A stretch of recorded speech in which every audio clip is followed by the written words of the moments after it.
Hello, welcome back. This is Insti, and I'm continuing playing Sherlock Holmes Crimes and Punishments, and we are starting the last case, if I remember correctly. And yeah, I realized when I was checking my last episode's recording, what I didn't realize, maybe because maybe I was a little tired or didn't really use my perception there, that when I was choosing the QuickTime event evidence, they changed places. So I was always close to choose the right one, but yeah. And that probably made me think that I had already chosen that one when I didn't. So yeah, my bad. I should be more observant and not like Watson here. But anyways, now we are going to help young Master Wiggins because apparently his brother is arrested and accused of murder. So, I don't know. Don't ask. For Christ's sake, don't ask. So let's go to the Half Moon Street and see what's what. No idea how long this case will be.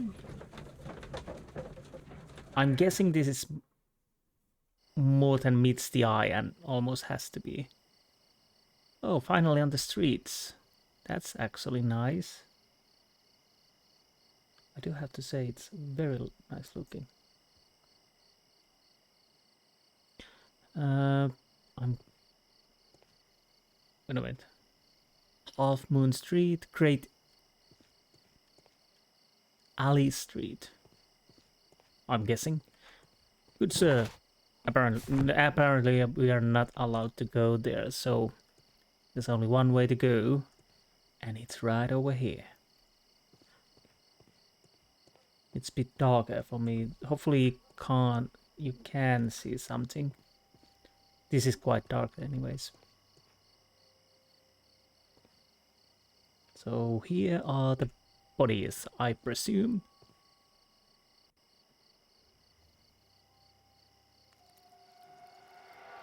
Please, gentlemen, leave the scene now.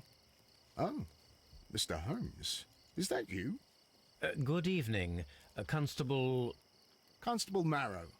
I was here with Inspector Aberline during the Ripper case, Mr. Holmes, back in '88. But then this is nothing like that case. With this one, we've got the murderer, the weapon, and the statements, which speak for themselves. Of course, Marrow. But you know that appearances can sometimes be deceiving. So, about victims. Who were the victims? The two men here, both shot.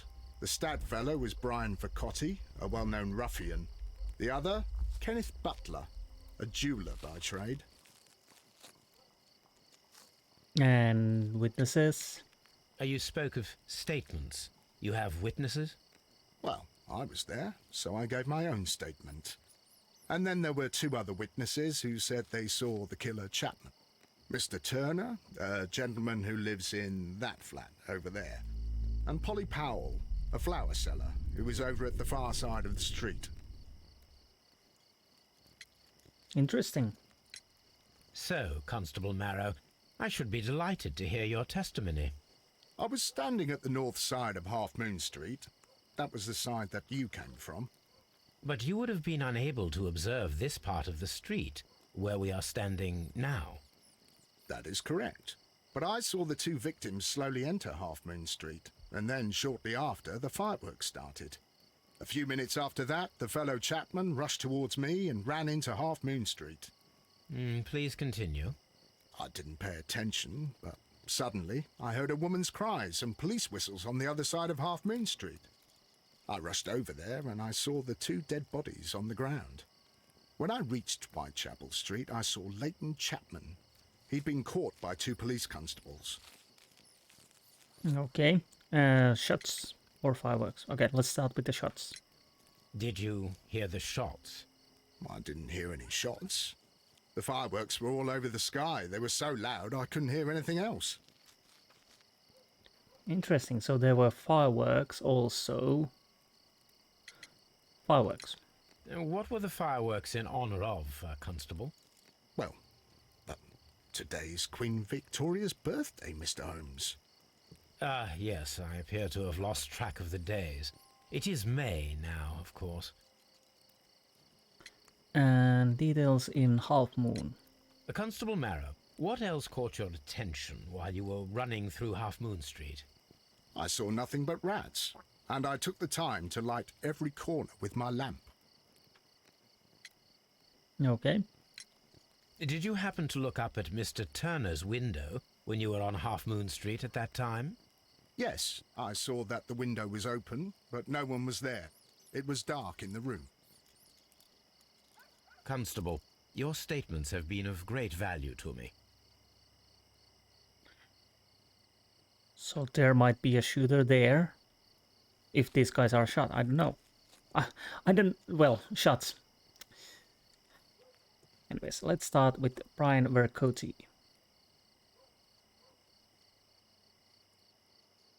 What do you have here? A tattoo from Westgate Prison. Vercotti must have done some time there. Okay. Shoes, no. And He tried to stop the bleeding with his hand. Death was not instant. oh, wound. The bullet penetrated his stomach. A dreadful wound. Okay. So he bled to death, most likely head. Brian Vercotti suffered greatly. What a terrible way to die. Maybe the shooter is not a professional. Hard to see at the dark.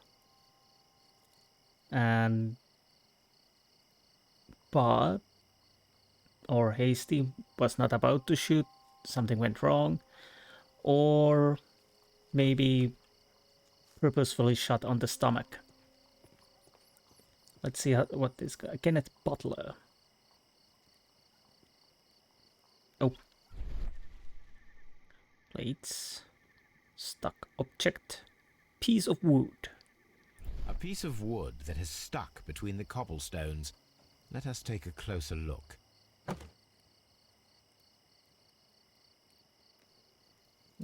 Walking stick. This shard of wood is quite new. I don't know. Left pocket. Key. This is an ordinary key. I wonder what kind of door it opens. Probably an ordinary door.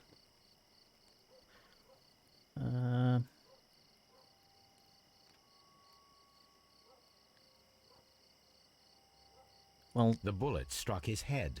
This man didn't stand a chance.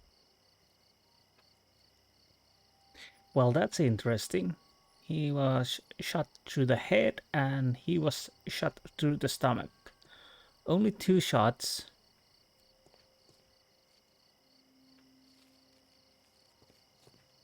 This could be almost personal.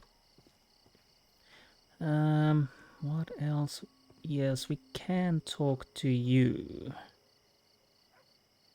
But do I want to go to the flower or... Oh, you... Okay.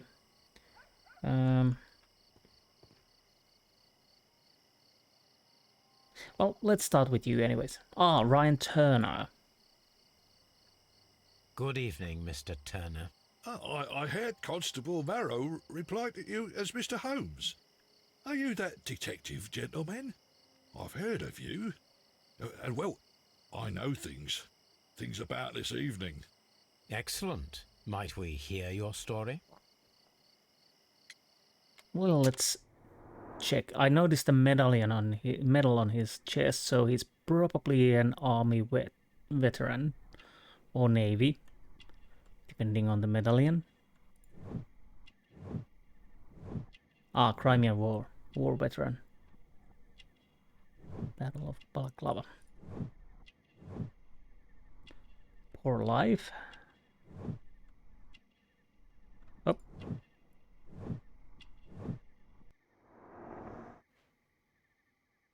Walking stick.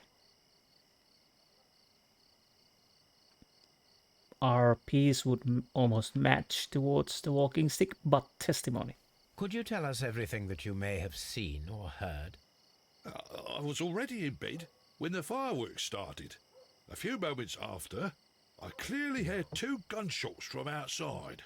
Please continue. I quickly got up and I grabbed the lamp from my nightstand and I rushed towards the window. I looked down and I saw 2 bodies. And there was a man with a gun who was standing nearby. Where exactly? Well, near this body. Did he notice you? I don't think so. He rushed towards Whitechapel Street without looking around. Anyone else? Mr. Turner, did you see anyone else in the street? No, I saw no one but that man, the murderer, the fellow they caught. Really interesting. Distinctive shots. Were the 2 shots you heard consecutive? Yes, there was a very short pause between them, and they sounded different somehow. It seemed to me that the second shot was louder than the first. That is an interesting comment. So could it mean the first shot is the guy in the stomach, the gun pressed towards the stomach, shot him on the guts, and after that, the other guy? That could be it, maybe.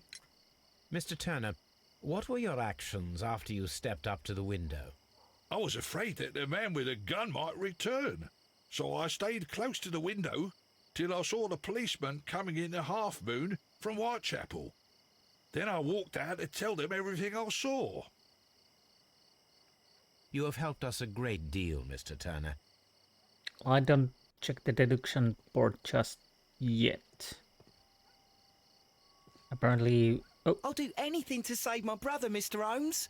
oh, Wiggins, I bet you do, but don't worry, we will find out. I'm gonna go and talk to Polly.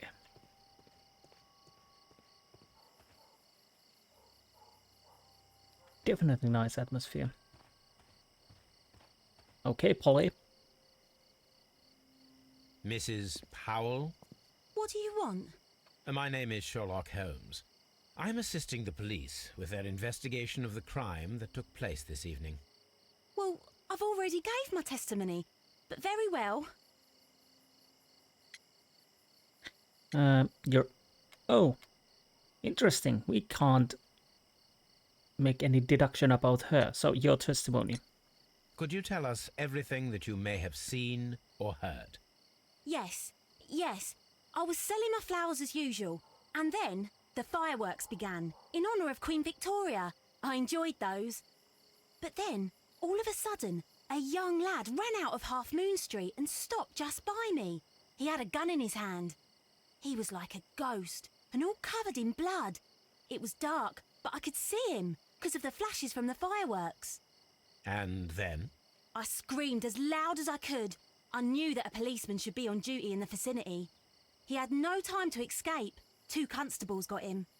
Then another constable came out from the very same street, and I heard him talking of a horrible murder. Okay, shots. Mrs. Powell, did you hear the gunshots? I'm not sure. You know, what with the fireworks? Anyone else? Did you see anyone else leaving Half Moon Street prior to or at the time of the crime? No, sir, I did not. Even with all the fireworks, I was very attentive, as I'm always on the lookout for customers. My thanks to you, Mrs. Powell. Isn't nighttime really good time to actually sell flowers? Is there anything else I can... Oh, this is outside. This is so dark, I don't even know if there's something to be seen, if there is something. Wait, what? Mirror?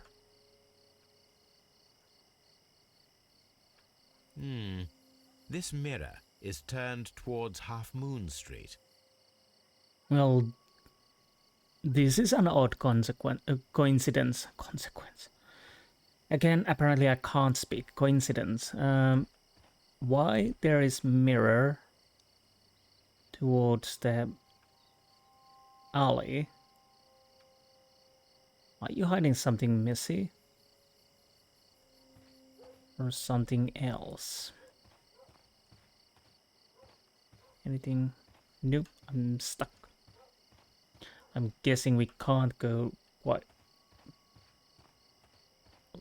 further. Well, we can go. Oh, sorry. No, we can't. So I better check that deduction.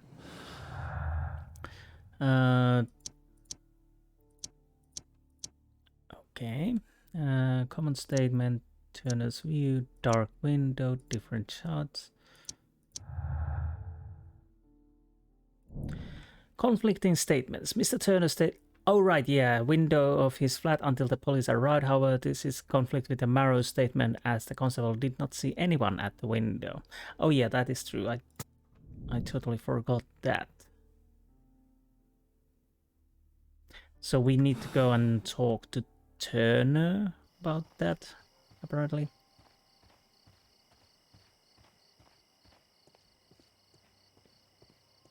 Yeah, there's the mirror.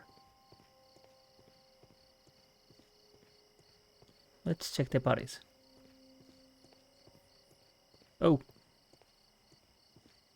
Yeah, basically, maybe he was shot in the close range and you from the longer range. Maybe. But anyways, you sir.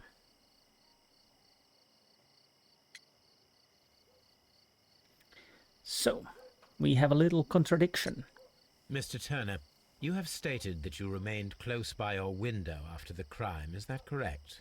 Oh, yes, Mr. Holmes. I stayed at my window until the policeman arrived to examine the dead bodies. Turner's contradiction. That is very interesting, Mr. Turner. Constable Marrow stated that he did not see anyone at the window when he was running through Half Moon Street.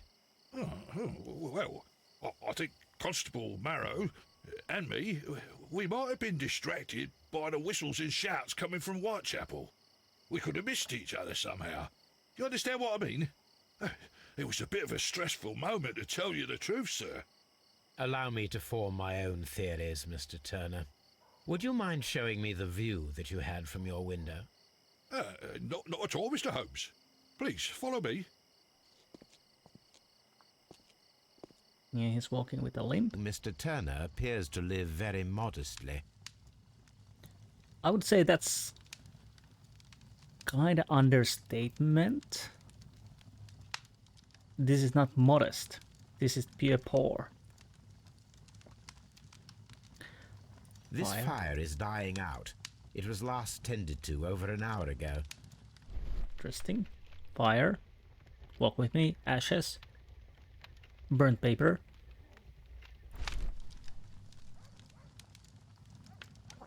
The papers are almost entirely burned. I am unable to see what's written here. All that is... These words are illegible. All that is... The papers were thrown into the fire just a short while ago. Could be really, really bad, interesting coincidence, or maybe something more sinister. What do we have here? Maybe he knows something more than he's willing to talk about. Mr. Turner was roused from his bed by the sound of gunshots.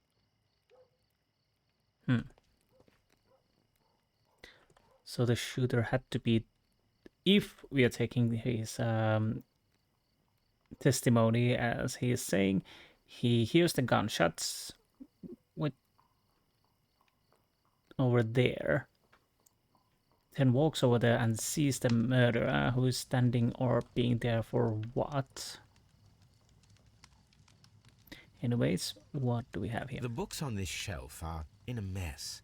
It looks as though Mr. Turner was trying to find something in a hurry here. a short while ago. Okay. So it's not a coincidence, probably. I'm broke. I was right. A perfect match. So, Mr. Turner broke his stick when it became stuck between the cobblestones. He did not mention that he was so near to the victims. So I thought that would be the case. Nothing over there. Can't go. Oh, kitchen table.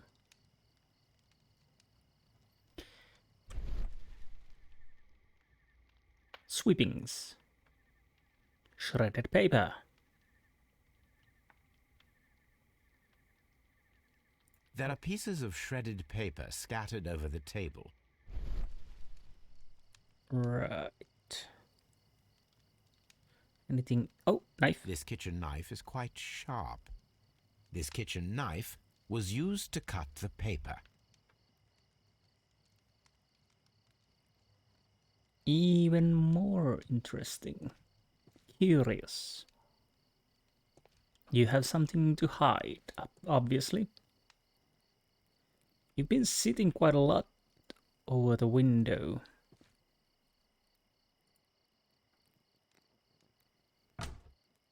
So, that's the view Mr. Turner had when he opened the window.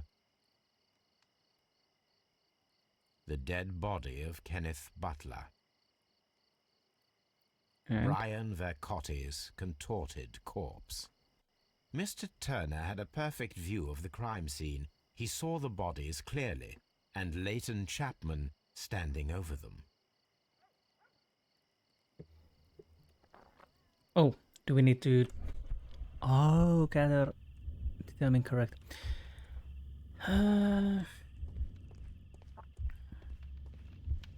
Well, he probably got up from the bed. That would be the first.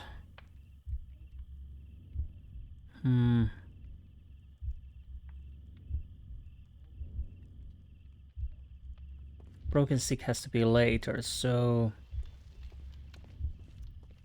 Open the window then. No, open the window.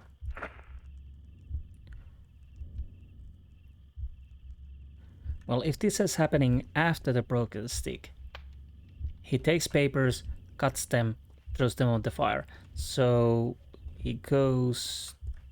approach the bodies first. Then coming back. Then cut the papers and threw it on the fire. Let's see.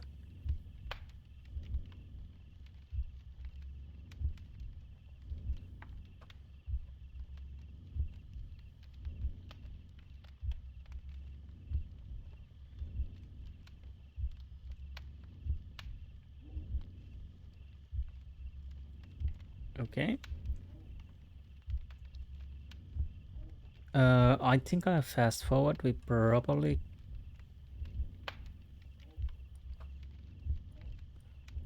Okay. Yeah, down we go. You were interested about this guy. What did you find?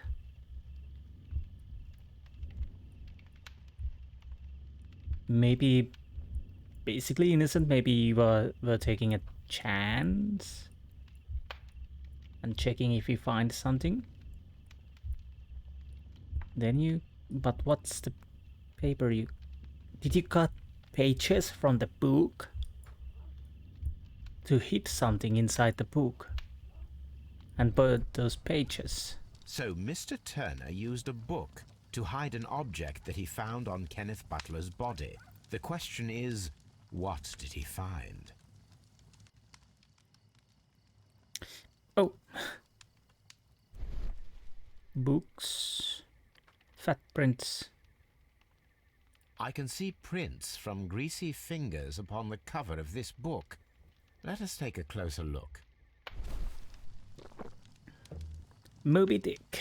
Well, that's an odd coincidence. Well now, what a find. A precious jewel, concealed inside a book. 2 rams. Butting their head. A bracelet with a unique ram's head design. A distinctive feature of ancient Grecian artifacts, probably of the Hellenistic era. What was the guy doing with such a bracelet? Anyways, you have something to tell me, I presume. Walking to window. Mr. Turner, how would it be possible for a man of advanced years, such as yourself, to rush from his bed to the window in a matter of seconds, as you have stated? Well, I'm able to move very quickly, despite my age. And when the situation requires it, Mr. Holmes. No. Limp. I highly doubt that, Mr. Turner. I observe that you suffer a severe limp due to your injured right leg. It would have taken at least 10 seconds for you to approach the window. That means you could have easily missed something or someone in Half Moon Street during that time. You're right, Mr. Holmes. I could have missed something. But it did seem to me that everything happened so quickly. Oh, time can pull tricks on you. Okay, let's cut the BS and the whole truth and nothing but the truth. And what of everything else that you told us? Mr. Turner, it is vital that we have your complete and true statement. Mr. Holmes, I do assure you that the other things I said were most sincere. But it isn't. Antique bracelet. Mr. Turner, you were not sincere with me. Not then and not now. But Mr. Holmes... This, Mr. Turner, does not look like anything that a poor man might possess. It is worth more than the home that you live in. Ooh. I can explain. No, merely correct me if I am wrong. You saw Leighton Chapman through the window, but you also noticed a glittering object on the ground, this precious jewel. You walked down and took the bracelet from the body of Kenneth Butler, and when you heard the whistles, you hurried away. That broke your walking stick. It caught fast between the cobbles.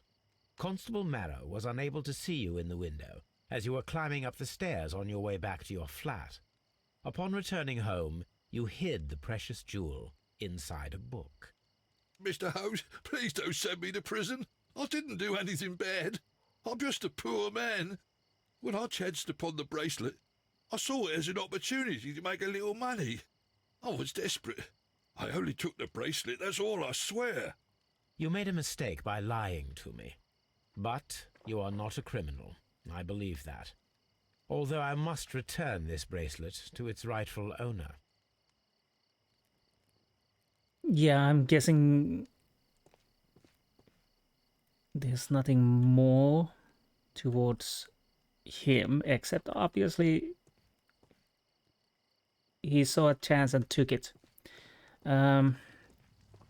Although if we already have 2 bodies, it could also mean that if we wouldn't have found the bracelet, he could be another corpse.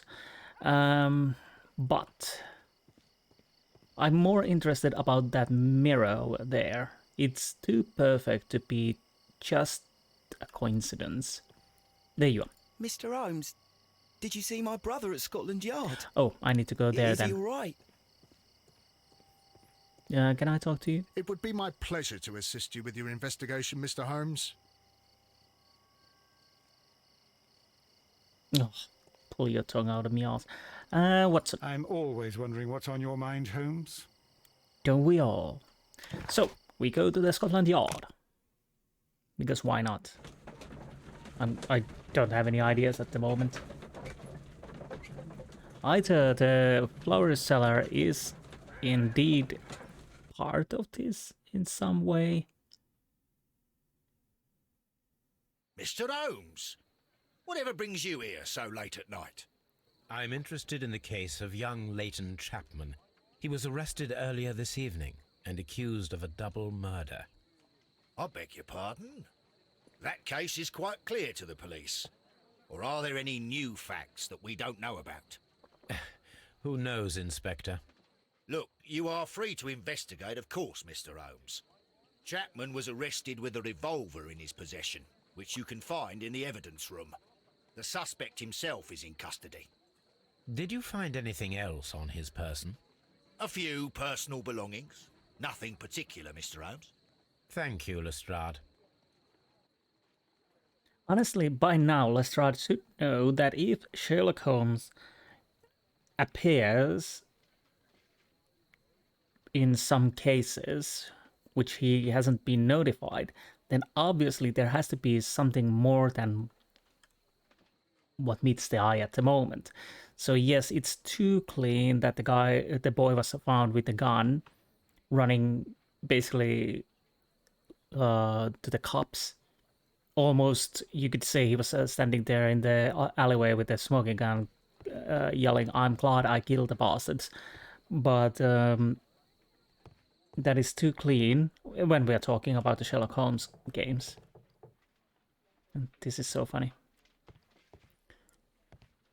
I think Lestrade is a time traveler. Did the guy have any stuff with him when he was arrested? Oh, yes, he did, yes. So, gun. Smokes. These cigarettes are filled with cheap tobacco. Nothing interesting. Apple. We can't even check that. It's not important. Don't check the apple. Don't rotate it. Just don't do it. But watch. A cheap watch. Bought with his own money, no doubt. And the revolver. So this is the gun that Leighton was holding when he was caught by the police. It is a Webley revolver, a reliable weapon. But has it been fired?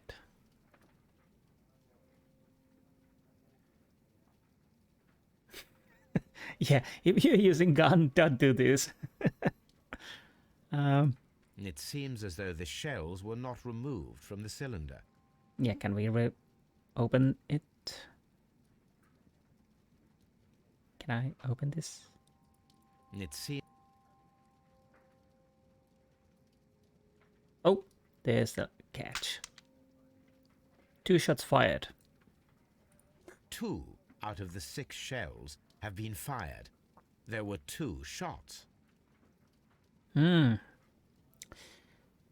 Doesn't look that good towards Leighton at the moment, I agree. But again, we might see. What can we do? 2 victims. 2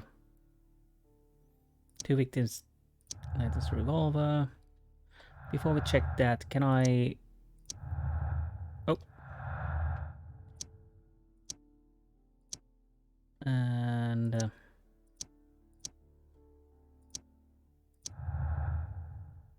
we had another...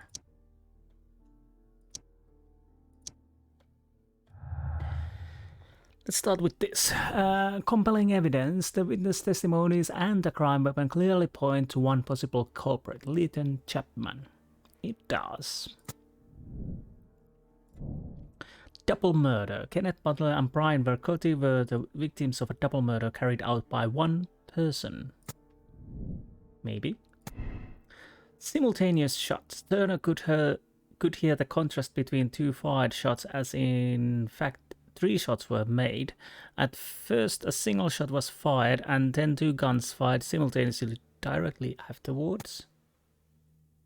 Turner could hear the contrast between 2 fired shots, as they were made from different points in Half Moon Street. Well, we have this little thing over here, pointing that I probably have to choose this.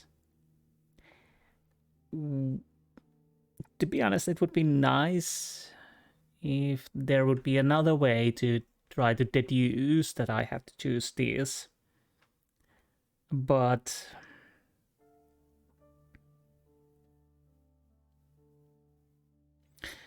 I'll choose the simultaneous shots just because of that yellow tick over there. Because we need to reenact. So that's a little Too telling. Although apparently it's something I have to probably do to move this thing forward. But let's go and talk to Leighton Chapman. Is he here? Hello there, chappie. Please escort this suspect for interrogation. Good evening, Mr. Chapman. Who are you? I've got nothing to say. It's all a mistake. Calm down, Leighton. I have come here to help you. To find out if you truly are innocent, as your younger brother Wiggins has told me. My brother? You know him? Then that means you're... Sherlock Holmes. Oh, blimey. All right, Mr. Holmes. I'll tell you everything. Yeah, that would be preferable, because if you want me to solve this, then you should probably tell everything. Black eye, somebody beat you. Probably the cops. Come on. Resisted arrest, okay. Grew up on streets, well, that much we already knew. Up.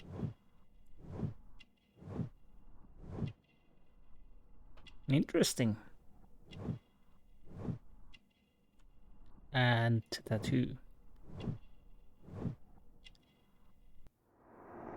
Same prison as the other one. Okay, your story. Good. Tell me your account of what happened. I left my work and I hurried up to see the fireworks in Whitechapel. I was late, so I decided to cut through Half Moon Street. I saw the first fireworks light up in the sky. I bumped into a constable on a corner before entering Half Moon. Then suddenly, what with all the firework flare, I saw two men. They were both lying flat in the middle of the street. I stopped where I was. I thought about turning back to the police, but as I was thinking of that, I saw a third person. He was leaning over the body that was furthest from me. The second I saw him, he raised his head and he stared at me. In a flash, I saw his gun, but he made a dash for it instead and he escaped through Whitechapel Street. Okay. Could be true. So, time to return? So you might still have had time to return to the constable. I panicked. I didn't know what to do. Anyway, I approached the bodies just to see if they were still alive. I saw that one had blood pumping out of his stomach. He was dying.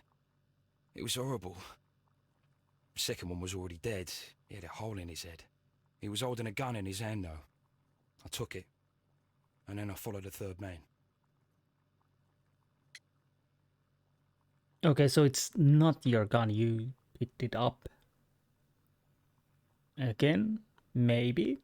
Pray continue. Interesting. Pray continue. I turned a corner, and I saw the man standing in the middle of the street. He seemed to be in some sort of panic. And then, Mr. Holmes, something strange happened. I told the police and they laughed at what I said, but I swear to you, my words are true. I started running towards him. But then I was blinded by a flash. It was so bright that I hardly saw anything for a good dozen seconds. But I kept running forward. As I arrived in Whitechapel, I heard a woman screaming. And then I was caught by the police. But there wasn't a trace of that man. Of course, then they found a gun and all that blood. I couldn't see the murderer escaping and all that mess. Perhaps I was still half-blinded at that moment. A thrilling account, my young man. That would be interesting. That man means that the third man never left from the alley, so he hid somewhere else. And he was blinded because of the mirror, probably. Third man. Leighton, are you able to describe the person whom you saw standing in Half Moon Street? Well, I wasn't able to see his face at all. It was too dark, and he was too far away. I could see his silhouette. And what about that? Nothing so special. He was wearing a jacket. He was quite average in size and his weight. I see. Was there anything else that struck you at the time? No. But perhaps It's strange, but I can't remember the sound of his footsteps as he was running away. Perhaps it was because of the fireworks or the surprise of me seeing him. Okay, why follow him? Leighton, I confess I am puzzled. Why should a young lad like you take a gun from the hands of a dead man and set off in pursuit of a probable killer? I know. I keep wondering that, but at the time it was like a reflex. A criminal ought to be arrested, and he was armed. You were willing to risk your life. That was a little foolish, unless you wanted revenge. You No, Mr. knew Holmes. Vercotti? I was just being brave and stupid.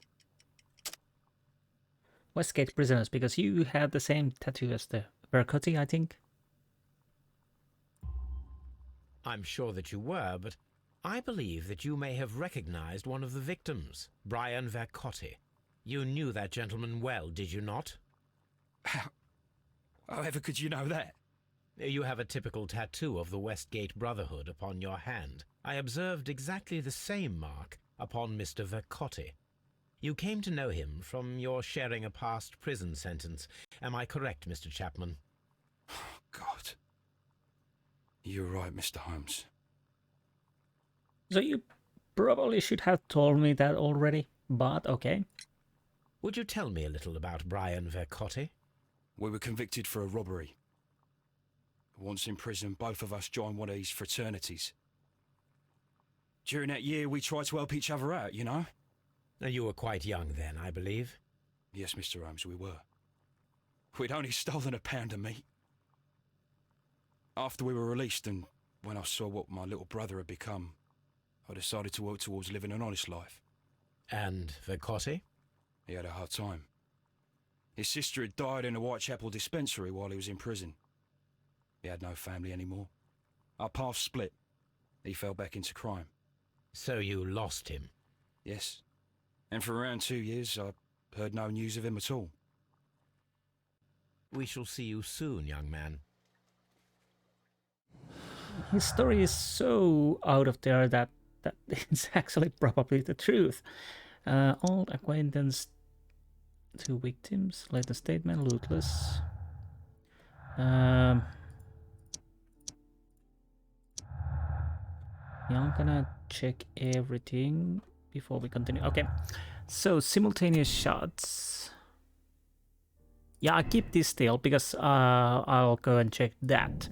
Imaginary man. The person whom Leighton Chapman describes in his statement is a figment of his own imagination created to vindicate himself. But that won't vindicate him. That's the problem at the moment. And he hasn't told anyone. Well, he told the cops who tried to arrest him, but to be honest, that is no vindication at all because nobody saw him. Personal motive. The violent crime committed in Half Moon Street by Leighton Chapman could have been a personal motive. Yeah, it could have. So apparently we have to go and do the simultaneous shots. Before that, I'll probably go get something to drink.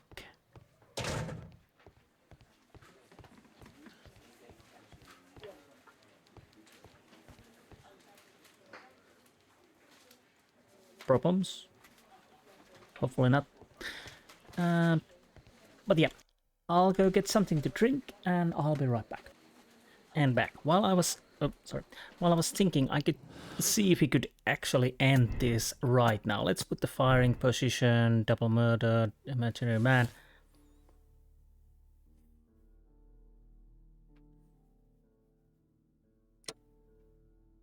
Yeah, we could pin the double murder on the Leighton Chapman and commit a double murder at Half Moon Street.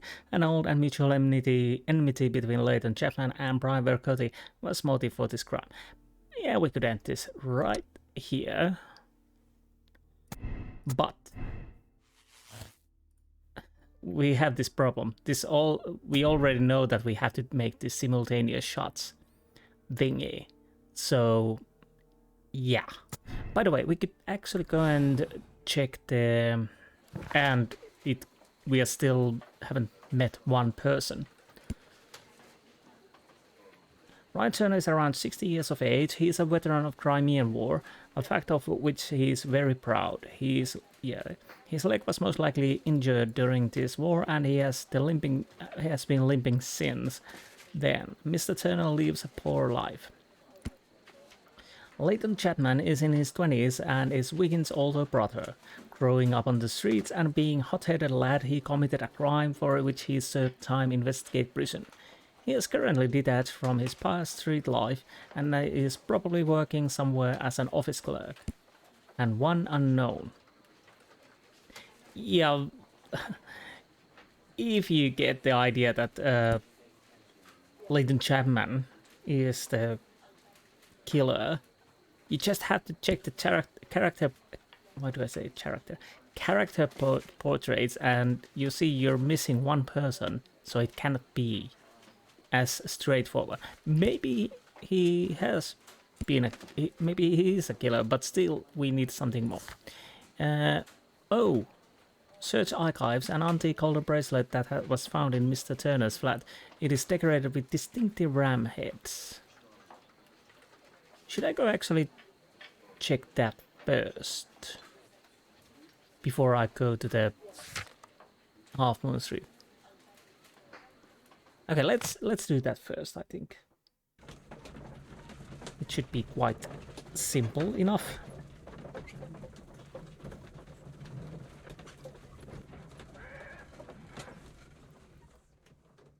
All right. I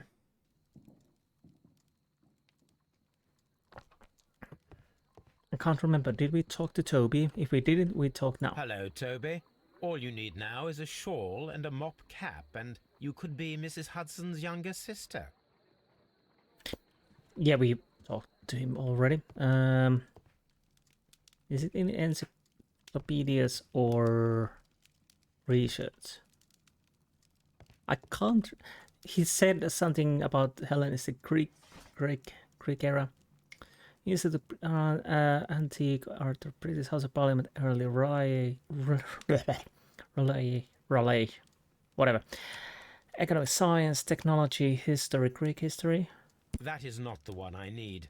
Okay. Maybe antique. These beautiful antique jewels represent a part of the Hellenistic treasures collection. Depicted are the 5 heads of mountain rams upon bracelet, necklace and ring, each made of pure gold. The 5 rams of Mytilene have been missing from museums since 1885. Well, that is interesting, and we just found one. Find one. Here it is. I need to continue my research in my archives. I'm guessing news. 5 rams of Mytilene. Oh.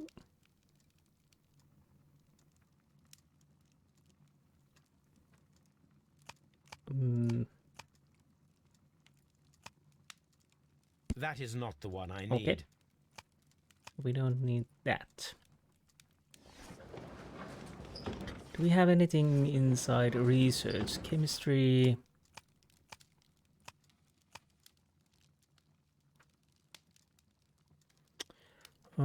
Religious? That is not the nope. one I need. So I'm guessing not newspapers then. 1885, Hellenistic. The Strand, a treacherous theft. The Hellenistic treasures were stolen yesterday evening while being transported by cab on their way from the British Museum to the Glasford Fine Art Exhibition. Pawn shop owner Kenneth Butler contacted Scotland Yard that night and provided information regarding a gentleman who had attempted to sell him a collection of historical art at his pawn shop in Church Street. The police have since recaptured the described man, a professional thief by the name of Vincent Foley, who had been in the process of escaping London via the port. He was recognized by the surviving driver of the cab that had transported the collection of Hellenistic treasures. Vincent Foley refused to confess as where the remainder of the treasures were hidden. He was eventually imprisoned. The lost treasures are still to be found. Right. Here it is. One of the victims, Kenneth Butler, was involved in the story of the stolen Hellenistic treasures. A visit to his pawn shop should tell me more. Okay. So I'm guessing this we can use to open the pawn shop.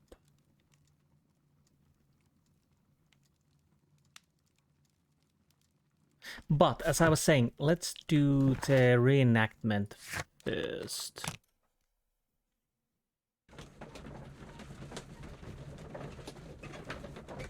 Or maybe... Yeah, let's do the reenactment first.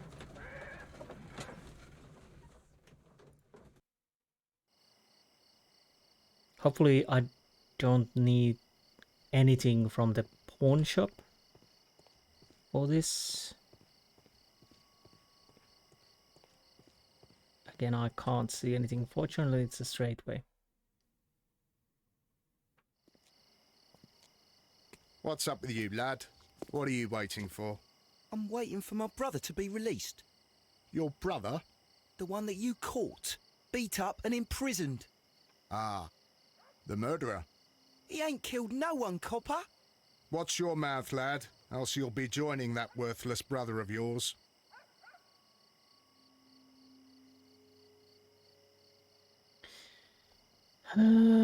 Pole. Okay. A fairly long pole with a forked end.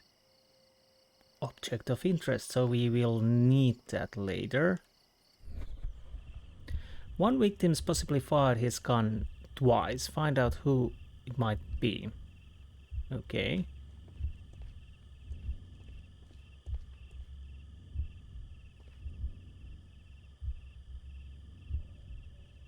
Wasn't this guy the gunman?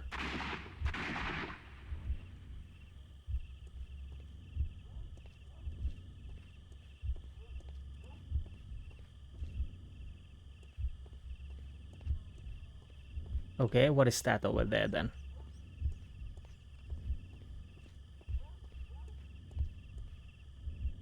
I am unable to see any higher.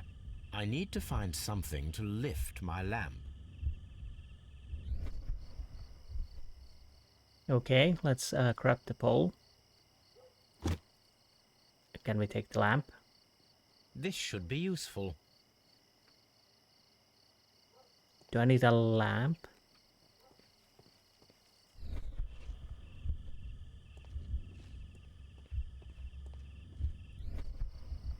Apparently we don't need to find the lantern. And I can't see anything, even with the lantern. Oh! This is most definitely a bullet hole. The brick cracks are fresh. Stop shaking the lamp. Watson, there was a third shot fired in this street. Interesting.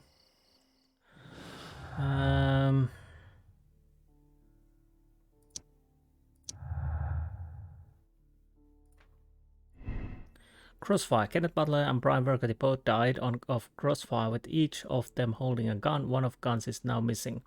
Kenneth Butler and Brian Burgundy were the victims of double murder carried out by one person.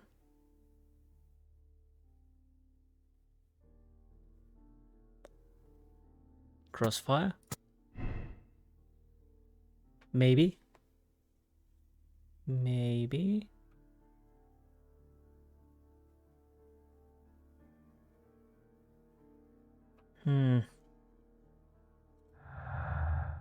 Third shot.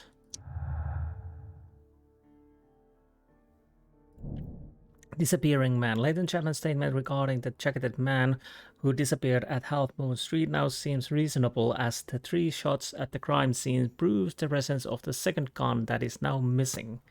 Because yes, if there's 3 shots, there need to be 2 guns, and we only have 1.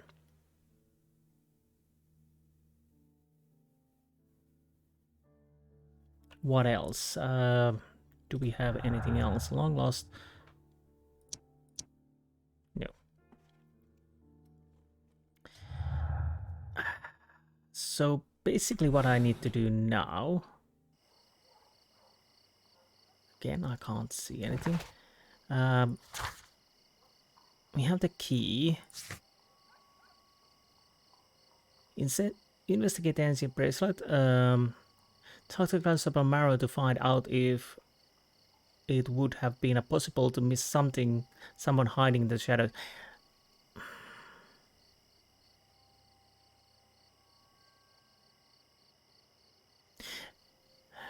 I'll go to the pawn shop first, because I think that's only a one area we need to check.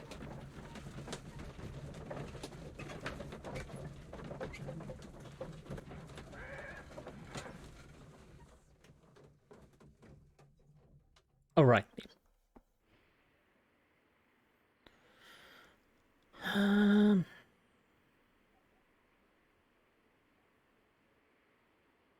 Why are you standing there, Watson?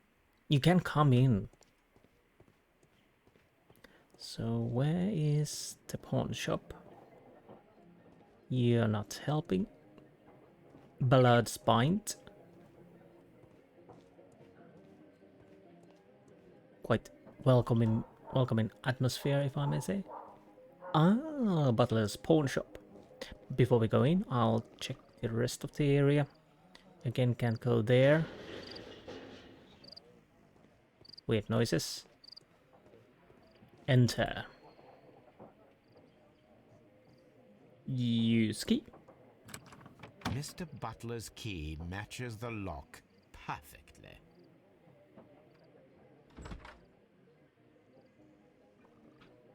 Quite dark.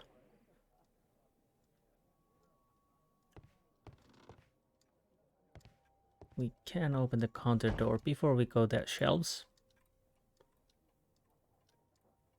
Climbing equipment. Crampons and a sharp ice axe would only be brought here by a mountaineer. Yeah, that would make sense. Okay, it's object of interest. Right. Do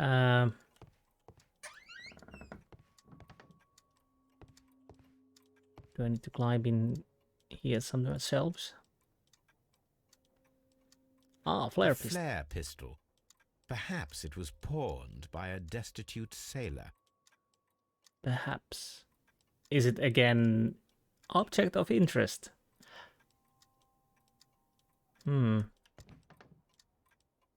Interesting. Nothing else, maybe? Well. Oh.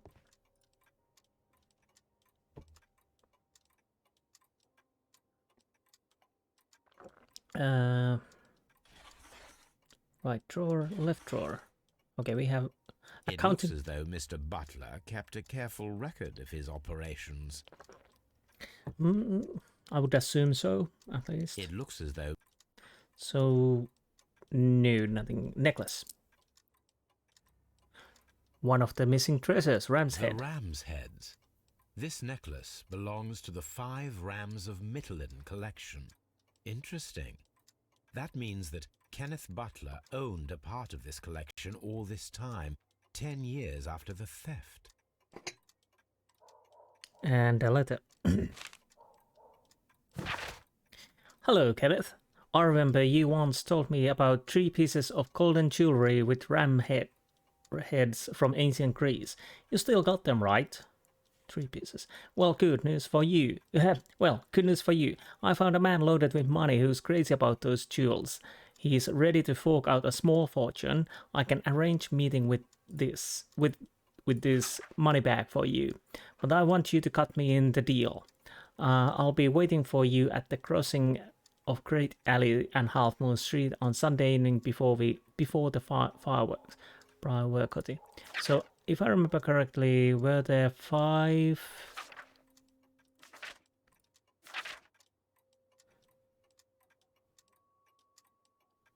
Depicted are the 5 heads of mountain rams. 1, 2, 3, 4, 5. Okay, so ring is still missing.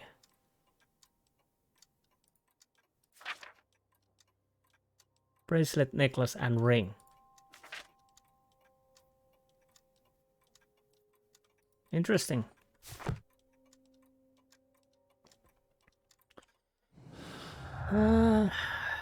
Long lost art.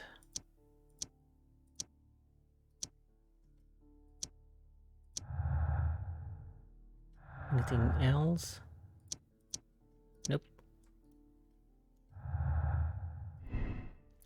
Personal motive. The violent crime committed in Half Moon Street by Lytton Chapman could have been a personal motive. No. The search for the missing Hellenistic treasures could be the motive for the crime that was committed in Half Moon Street. Mr. Turner picked up bracelet directly after the murder, but the ring is still missing.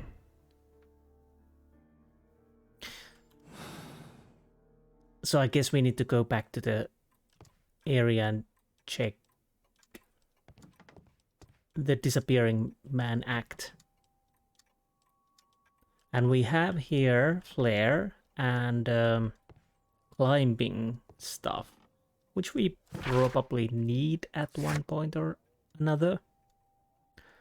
So let's just jump there.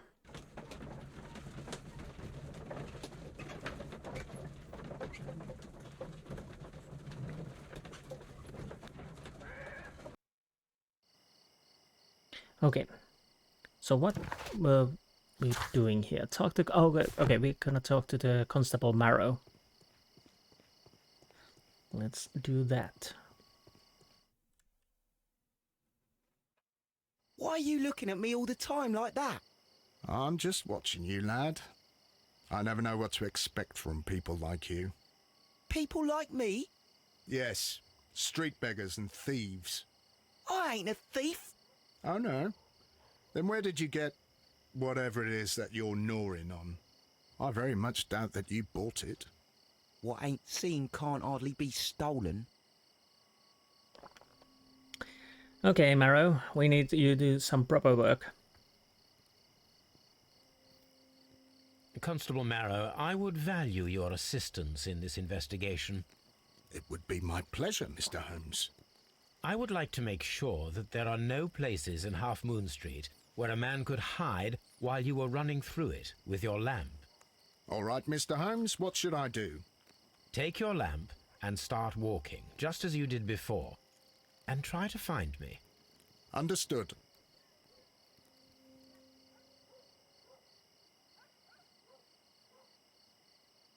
Oh, is it me then? Okay. Let's walk. To be honest, I can't see anything. Anyways.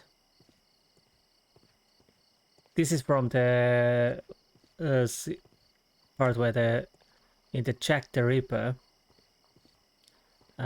you were walking as a Watson and tried to see if the police could... When would the police see the murderer? I think I walked past him because I can't... My own screen is so dark I can't see anything. I probably have to use the preview. Do I need to go further?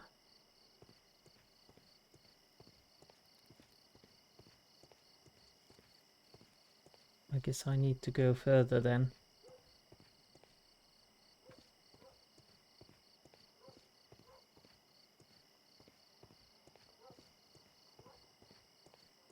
What am I missing? No, this is not how I walked at the time of the crime. I was more attentive. Let's start over again.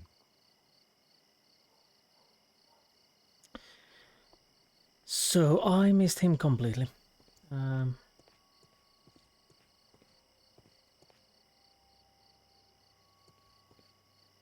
Because for me this is totally pitch black, the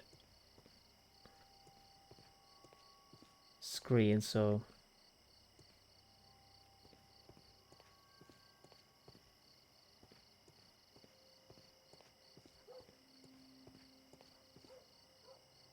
there you are. How did I miss you? Oh, you gotta be quite close. Hopefully I didn't see him earlier. I can see you very well, Mr. Holmes. All right, Constable. Let's try again. I'll find another place to hide.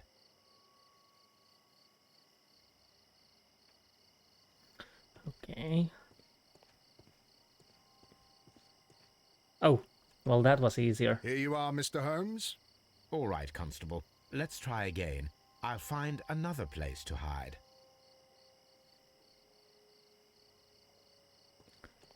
I'm guessing he's not on this side, but he could. No. Let's check.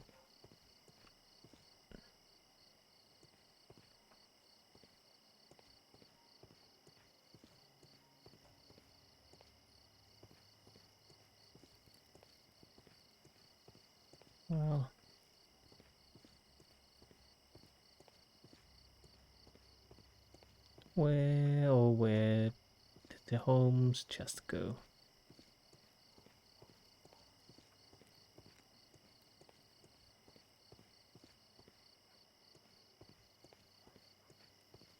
Maybe a little bit further then.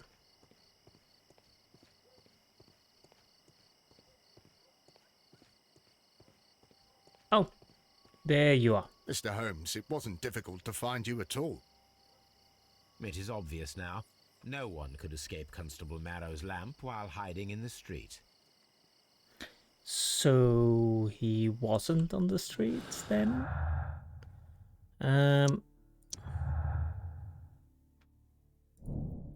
Up the walls. If we can assume that there was one more person in Half Moon Street at the time of the crime, then there was no way forward or back for his escape, only up. Oh, I thought it would be down, but okay. Let us reenact the action, recreate the fireworks described by the later, and attempt to climb the wall.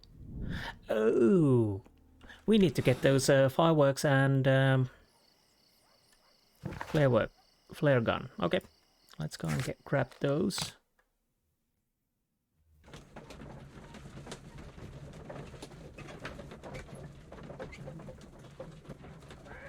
And we are ready.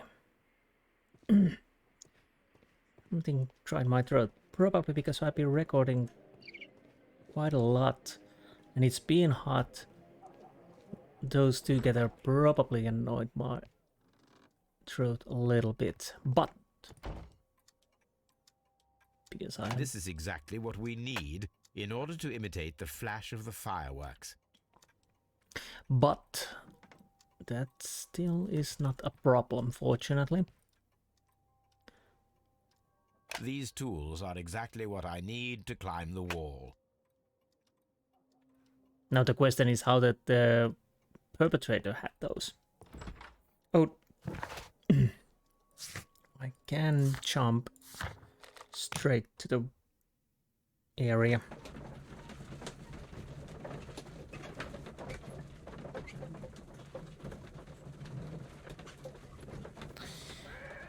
Okay.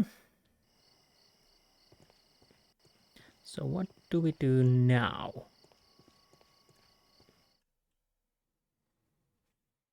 Wiggins, my lad, what are you doing here? You'd best be leaving and be quick about it. I've done nothing wrong. You'd learn more by watching Mr. Holmes.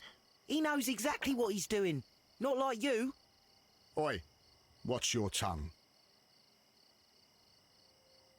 Okay. Do you still want to help me?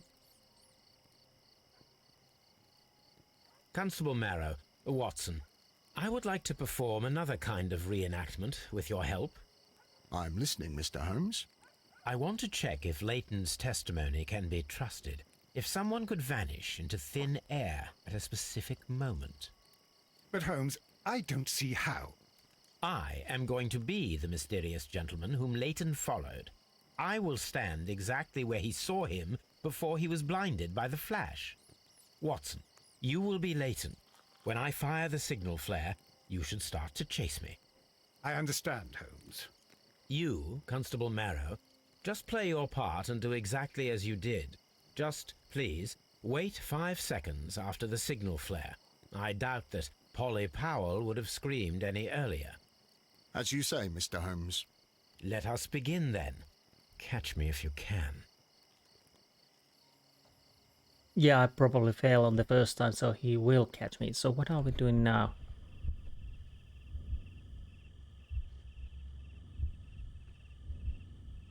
So I can go left or right.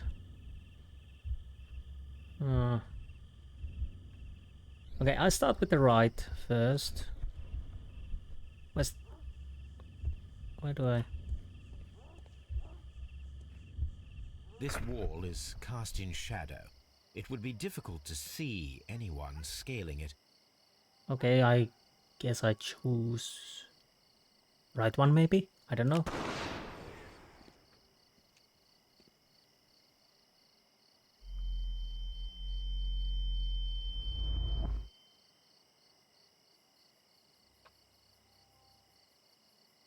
Oh.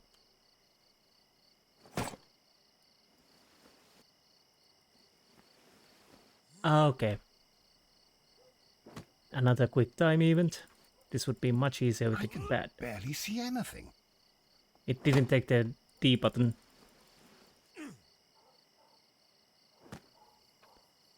Come on, come on, come on. Holmes? Are you there? Come on, go. I should try climbing faster. Yeah, click. What's happening? It's... Stop taking the clicks.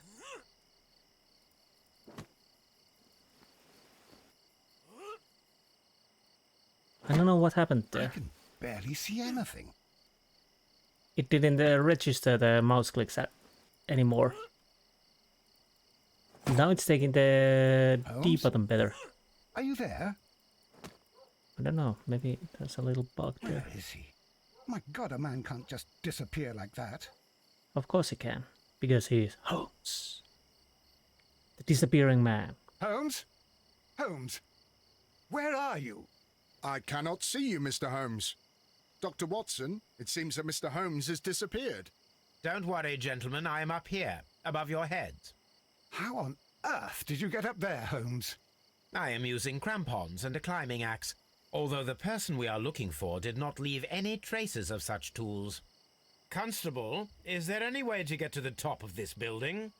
Yes, Mr. Holmes, I can show you. The door to the building can be found from Whitechapel Street.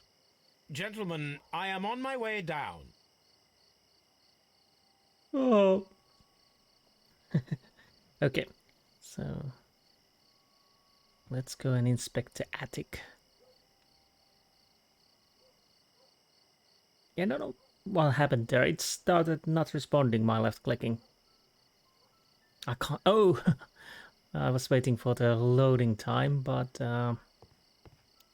here we are at the attic. Ah, glass shards. Broken window. Let's use our shabby fabric. Black threads. A cluster of thick black threads. They're unusually strong. I should examine them under the microscope. Okay. Broken window. Someone broke through the window to get inside the attic, but in his haste he ripped his jacket. Well, I think he was busy. These shards of glass are from the window above. We can conclude that the person whom Leighton saw climbed up the wall, broke into the attic window, and escaped through the hatch. So, that would point towards that Leighton is innocent. Compelling evidence, the witness testimonies and the crime weapon clearly point to one possible culprit, Leighton Chapman. Chapman. No, it does not anymore. Leighton Chapman's statement regarding the mysterious jacketed man who participated in the shooting at Half Moon Street was proven to be true. What happened to the original burglar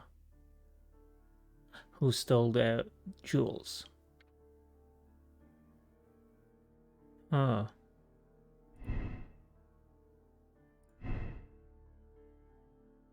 Everything is still red. Okay. What do I do now?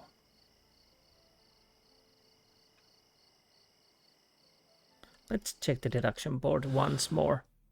Crossfire? Yeah, I think crossfire. Simultaneous shots.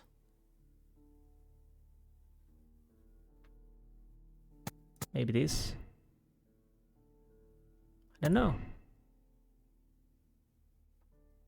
Oh, no. 3 shots. There has to be 3 shots. Crossfire, latent innocence, burglary motive. What happens if I choose personal? Nothing. So everything stays red.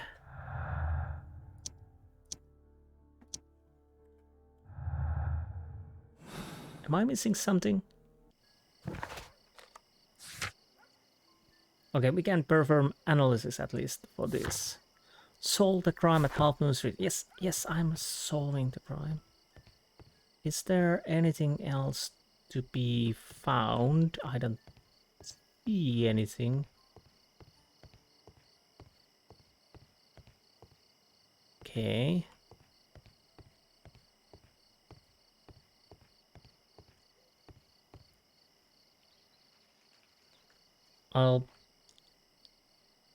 Okay. So, well, there's nothing else to do than to go to Baker Street and check the thread. Honestly, that's the only thing I can do at the moment, so...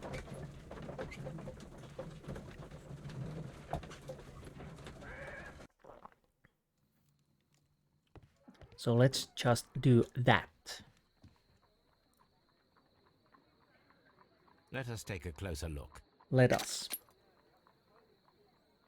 Set focus. It is not a thread, but a hair. I very much doubt that it is human. I need to compare this sample with a human hair and a horse hair. A shaving brush is usually made from horsehair. Watson, could you please pass me your shaving brush? Ooh. Here you are. Watson, look, what's outside the window? Where? I don't see anything. Ouch! Holmes! Oh, don't make such a fuss. One little hair. Okay. Human hair is significantly thinner than the black sample. Yes, it is. The horsehair is thinner than the hair that we found. So, this black hair belongs to an animal, and it is larger than a horse. A hair from a large and exotic animal. Right.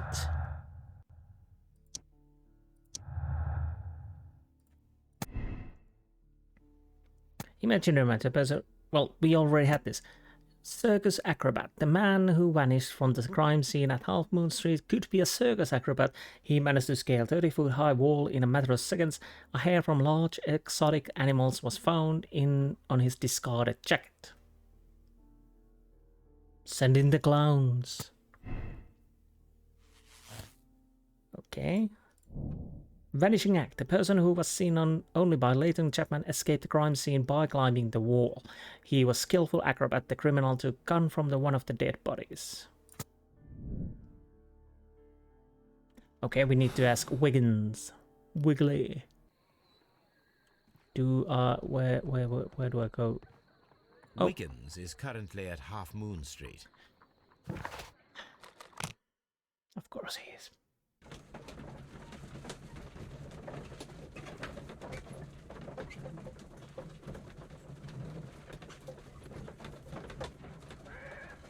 Right, yeah, right. So, Wiggins, I need your help. You don't want your brother to be hanged. Look here, lad. You'd better go home and start thinking about what a fine pickle your brother's landed himself in. Ha! But he'll be free tonight, 'cause he's innocent. Don't be daft, lad. It's a closed case. It's not. To be honest, I don't think this will continue too long. I know it's 1 hour 20 minutes, but to be honest, we need only find one person. So I'll continue this episode as long as it has to, because if I cut it now, with my luck, it's only a few minutes here or there. But anyways, Wiggins. Wiggly. Jiggly Wiggly. Mr. Holmes? I don't know. We have good news for you, Wiggins. The investigation has proven very interesting so far. We found facts and details that confirm your brother's innocence. I knew it, Mr. Holmes. But for now, Wiggins, we need your help. Anything you like, Gov. I need you to locate a circus that has stopped over in London. It needs to have disposed of at least one exotic animal. A very large one. You can count on me, Mr. Holmes. Chop chop.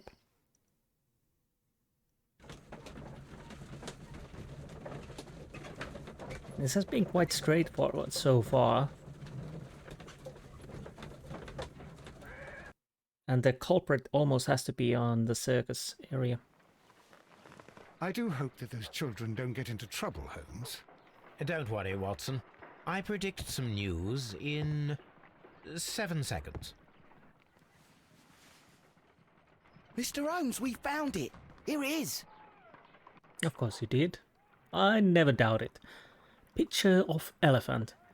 Duval Bros, greatest show on earth. The marvelous dancing elephant. And this is a young Indian elephant, the highlight of the show. He's the brains of the operation. Definitely. Duval Brothers, a well-known travelling circus that is currently stopped in London. I believe that is exactly the type of circus we are looking for. I'll pay it a visit. Yes. Yeah, we don't have any else to go except Duval Brothers. Duval Bros.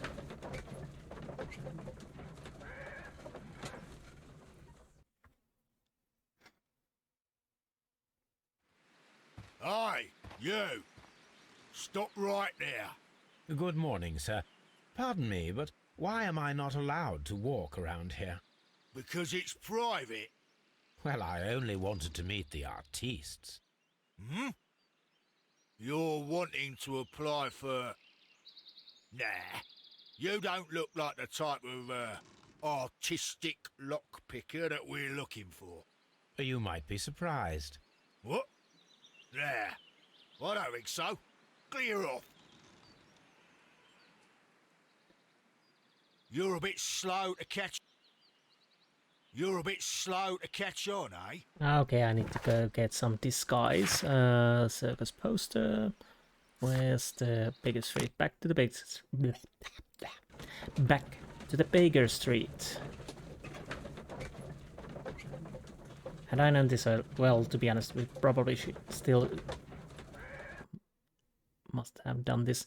Anyways, do you have anything to say? Holmes, I won't be able to join you. I promised to visit a patient today. I really don't It's need all right, Watson. I think that I can handle this alone. you. Indeed. So now we can use the bandit outfit, which has been locked for a while. Unbuttoned suit, sailor outfit, morning. Why can't I go with like this? Farmer's outfit, bandit outfit. Let's change our face a little bit.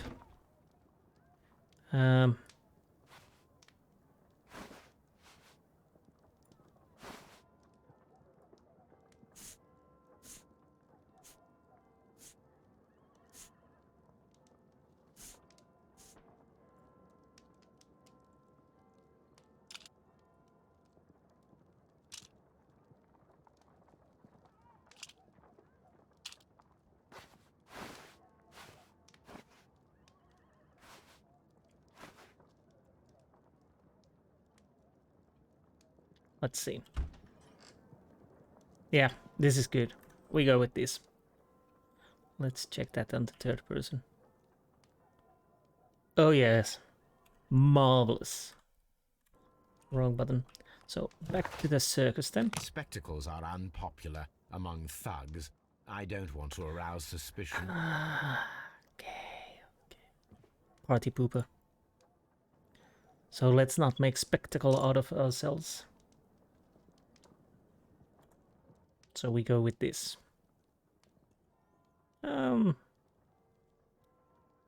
Working. Yeah, I can make this work. I'd better wear a shabby hat. No, wrong button. Or wrong place. I should say so. Shabby. Is this shabby enough? I thought my invention. Stay where you are. What are you doing here, and where is Sherlock Holmes? Jesus, Watson. Calm down, Watson. Take deep breaths now. It's me. Oh, thank God, Holmes. I can't get used to your disguises. Thank you, Watson. That means I am ready to go. Right.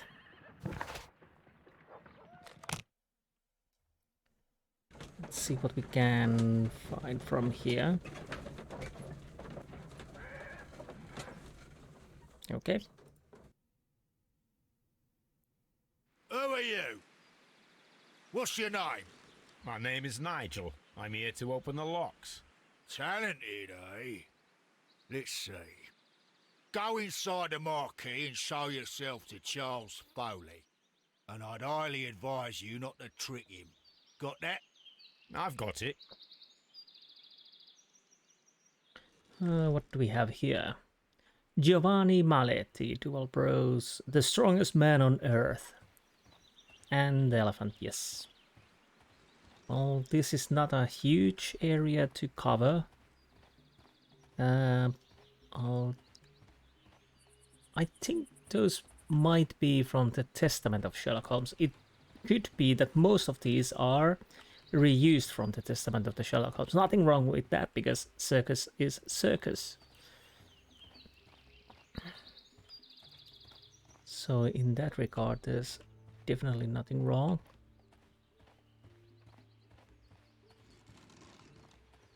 Yeah, I'm guessing almost everything. Well, one thing we can check now. Come on, yeah. But have we met the last person? No.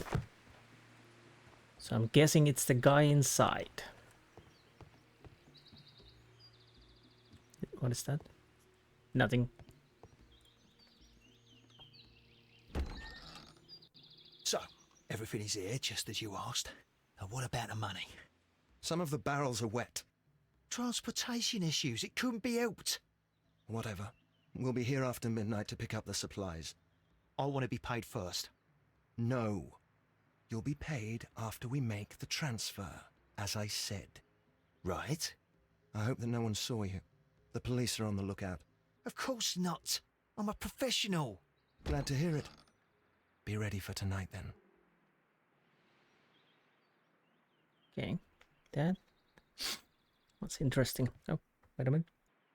And let's continue. So, what can we find from here? Balls. We have balls. One huge ball, little smaller balls. Different size of balls. Oh. Yeah, I was thinking why we can't examine the barrels, but we actually This can. wooden barrel is damaged. It is difficult to say what is inside. Object of There is a interest. spot on this barrel that was intentionally painted out.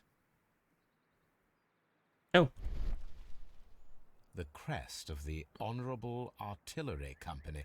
Could it be gunpowder? I need to be sure. hit. What they are. Judging by the fractions and the scent, I can confirm that it is, in fact, gunpowder. Well, okay. The barrels are roughly clustered. It seems as though they were brought here in a hurry.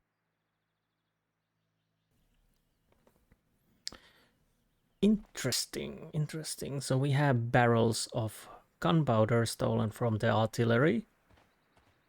Do we have something? Printing paper press? Are you the group we were talked about in quite early in the game? I can't remember anything about that, but I think they're the guys. Rise up and keep rising from lamps into lions. That's a picture of a contemporary gentleman wearing a Robin Hood hat. Interesting. The Merry Men or something like that. From lambs into lions. Those are words of encouragement and defiance. This poster was clearly made to fire up rebellion amongst the people. So we do... There are enough posters to paste across half of London's walls. So that means we... This printing press is old, but still quite capable of printing hundreds of pages per day. So basically we just... Powder kegs, a printing press, and a great many blank papers. All of this was stolen by the Merry Men quite recently. And these poster samples. I am quite sure it is not a coincidence. The Merry Men are planning some sort of sabotage. Stop right there. Who are you? Are you Charles Foley? Maybe. They say that I can open any door. Do they now? We'll see that lock near the chains on the table over there. Open that. Yeah, but first I'm gonna make deductions of you. Earring... Hairy chest key. Protected safe. Okay. Wounded. Well, that's interesting. Gun.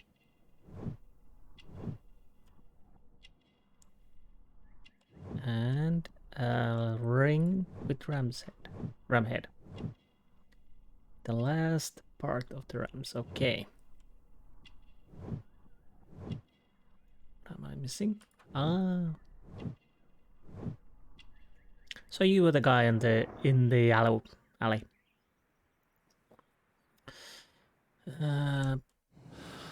We can deduce that man in jacket, the Charles Foley wears antique ring, the last missing piece of the 5 rams of Mytilene jewel set, and also a revolver retained under his belt. It proves that Charles Foley is our mysterious jacketed man who nimbly escaped this crime scene at Half Moon Street. Okay, but before we apparently can talk to him, we probably have to open this first. Oh, it's one of these again.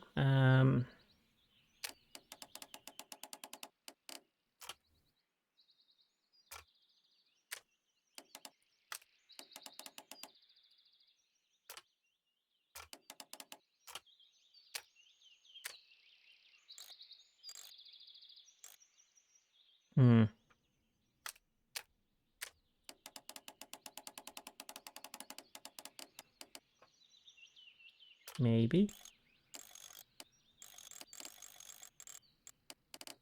Could be.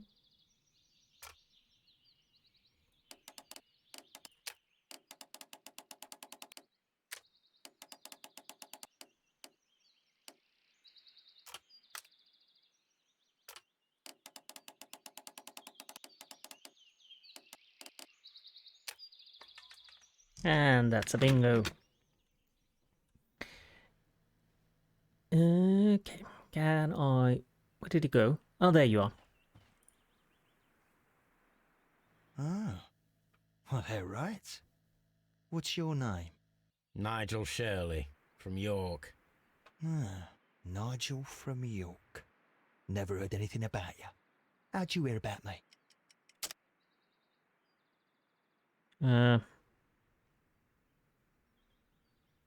Jail thief. It's a long story.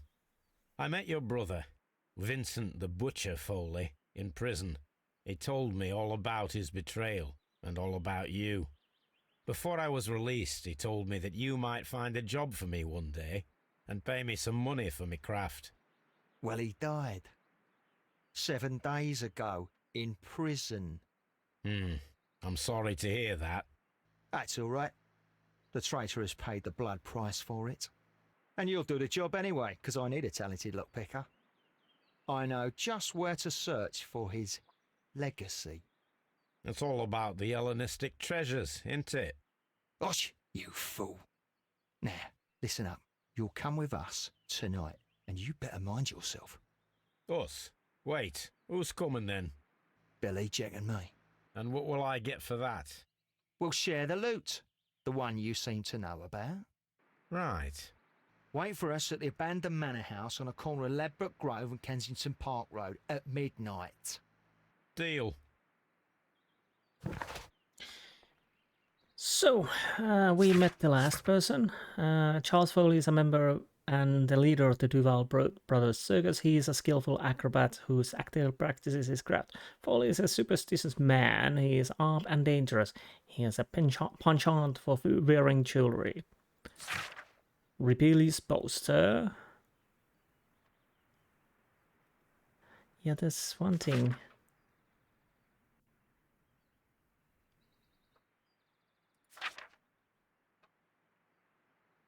Yeah, Foley.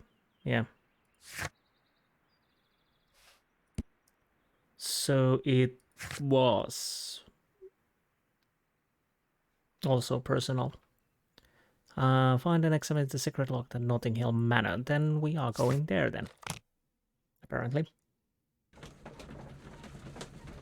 Yeah, I'm guessing we are quite amped because we already met everybody on this case, so... Here I am at the manor.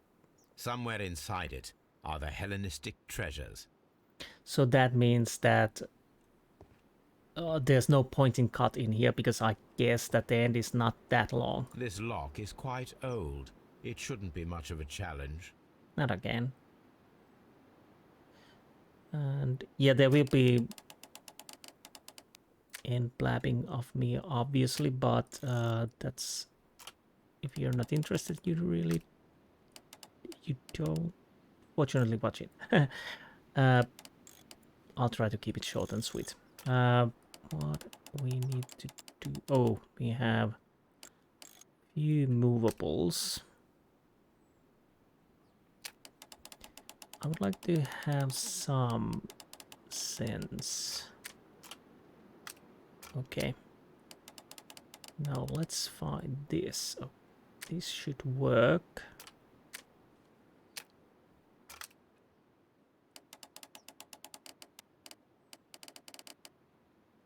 Okay. So. Now we have this.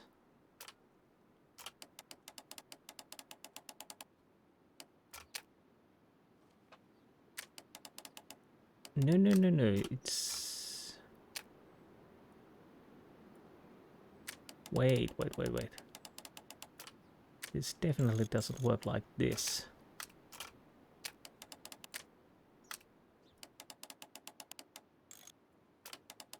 But it works like... And it's open. I need to find where the safe is hidden and lockpick it.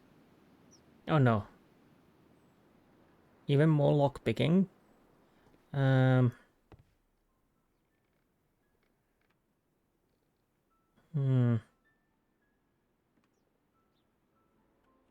Let's... Maybe upstairs? Anything? Trophies, necklace, apparently not of value. Well, fortunately this is not a huge area to search. So that was upstairs. We have one on door over here, one over here. Come on. Nothing. Fortunately, that statue doesn't follow me like it did in the Eternal Darkness. There's a trap door.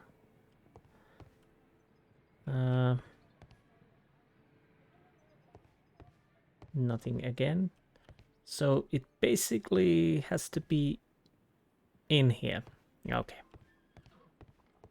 So that is not a mystery 10 anymore. Let's check the bookcase. This cupboard is an absolute mess. I thought it's a bookcase.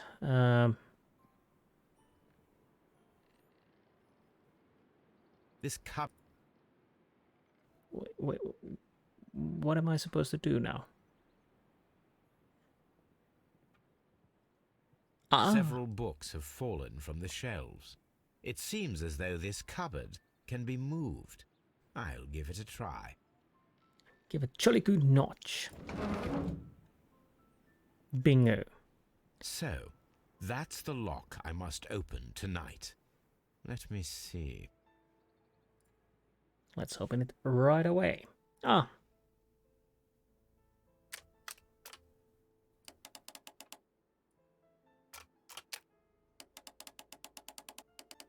There you go.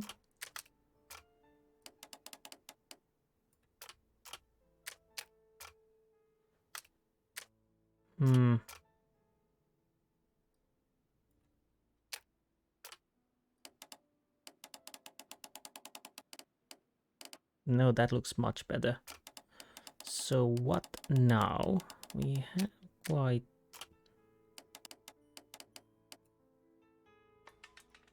And that's it.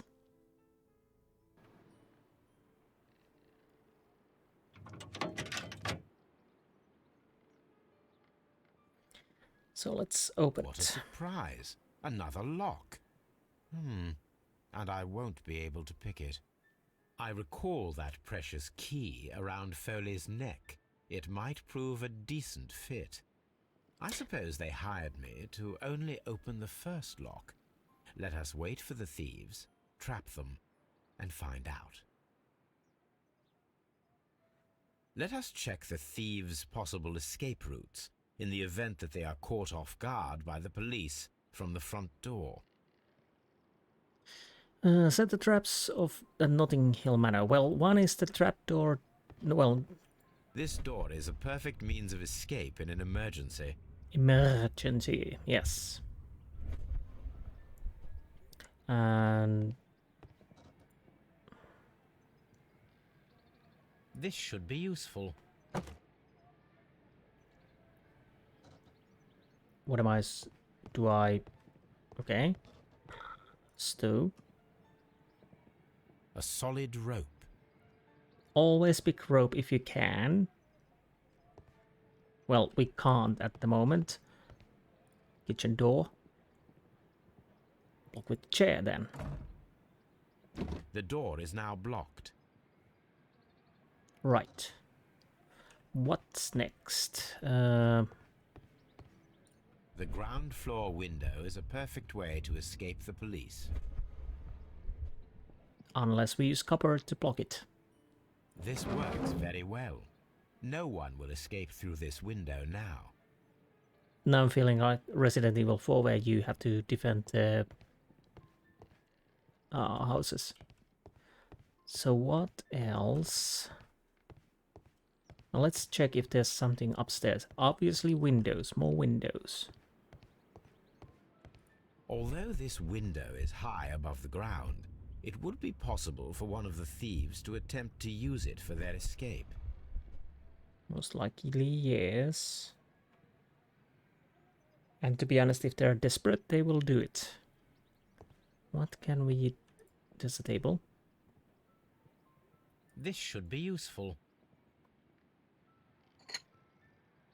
Home Alone all over again.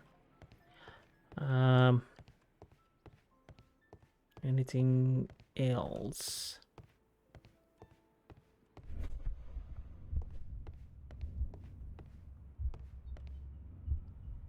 So what do I... yes, Home Alone. So we put drop bead necklace there. One step on these beads, and our thief will go flying. I should walk carefully here, else my plan will be ruined. Ruined, I tell you. How this works now.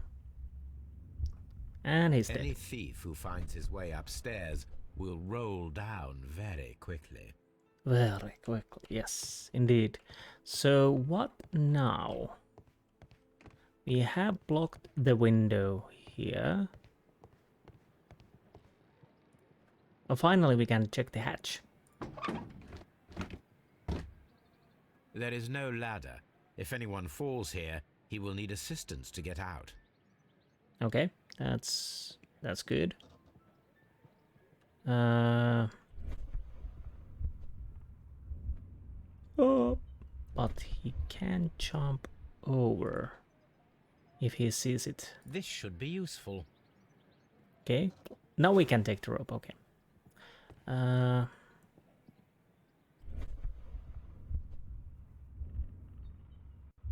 So yeah, he can jump over this like I did.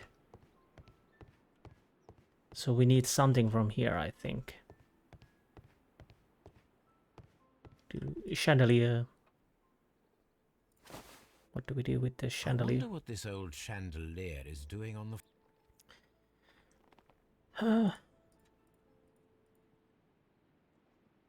Oh. I suppose that the thieves already tried to open the lock with this formidable hammer, but they were unsuccessful. Yes. So what do we do now? Oh, sorry, I need to check one more. Now, if anyone takes the hammer, the rope will uncoil and make the chandelier fall. Devious carpet. Yes, this is what we need This should be useful. to hide the hole in the kitchen. Yeah, this is definitely Home Alone. Now we have to heat the iron and get a blowtorch. Now, it's not an open hatch, just a nice carpet on the floor. I should walk carefully here, else my plan will be ruined. So what's next?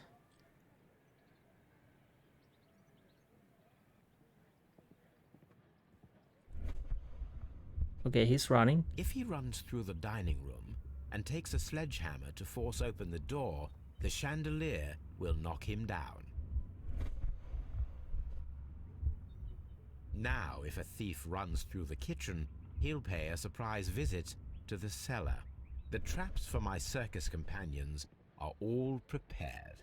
I Okay. can leave now, but I'll return later with Charles Foley and his companions. A half moon walk. Okay, that's good.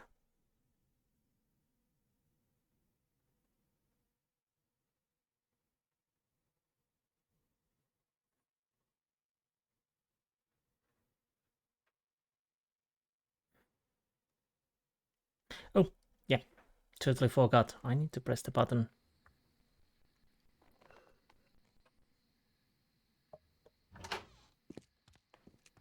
This should be interesting. Police! Police!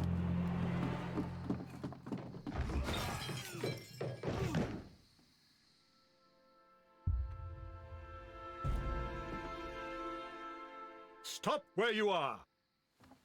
Where are they? Trapped, Watson, with your assistance. How so? You sounded just like a real Bobby, my dear fellow. You startled them into the traps. I did? I assure you, Watson, it was quite an entertaining show. They will not escape the house now. You scum! And this is the pistol used for the murder in Half Moon Street. How do you know about that? Have you closed the case yet, Sherlock? Mycroft, what are you doing here? Did you follow me? Sherlock, it may seem that I used you, but you should be pleased to know that you have served our queen well, in this instance. So now, let us catch the big fish. But this man is not one of the merry men. No. Then why exactly are we here, Sherlock? This gentleman, Charles Foley, has been involved in a double murder, and the hunter of a set of valuable antiques, the Hellenistic treasures, which disappeared in a theft many years ago. You're no better than the coppers! Okay, apparently we opened the safe now. Now you may open it. And what do we Holmes, find? that is incredible. The Hellenistic treasures. Indeed. Nothing but trifles. Where are the merry men? I don't know why you are asking me, Mycroft. They are yours to find. I'll see you soon, dear brother. Why so serious? Okay, so we can make deductions. Priest is safe, long lost art. Hidden art. The antiques discovered inside the hidden safe are of abandoned manor at Notting Hill represent the collection of Hellenistic treasures that were stolen in 1885 and considered to be lost. But they are not. Before we go with the Foley's Vengeance, I'll check what we can see. Good. Sorry?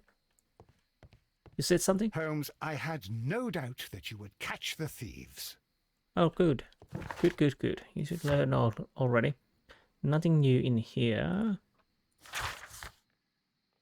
And nothing new in here. So, let's go back to the deduction board. We have Foley's Vengeance. Foley's Vengeance. Charles Foley organized the theft of the Hellenistic treasures, which was related to double murder at Half Moon Street. Leighton Chapman was witness to the crime. Absolve Foley. Charles Foley will be imprisoned for organizing a crown theft. Since he is not directly guilty of murder, his sentence will be shortened. Charles Foley organized and executed a wicked plan of revenge with added theft of ancient and valuable treasures.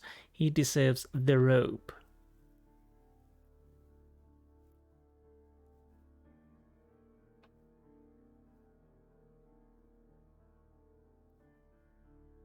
I do not know why would I absolve him, so I condemn him. Yes, this is my moral choice. Charles Foley, you committed the crime of premeditated murder and of theft. You will be severely punished for your deeds. You are pitiful, you Scotland Yard dog. Save your words for the gallows. I'm sure the journalists will love them. I shall leave now, Watson. Gentlemen, please take our friends here into custody. Where are you going? I have unfinished business. I'll see you at Baker Street. Yeah, he was a middleman only for the merry men, I guess.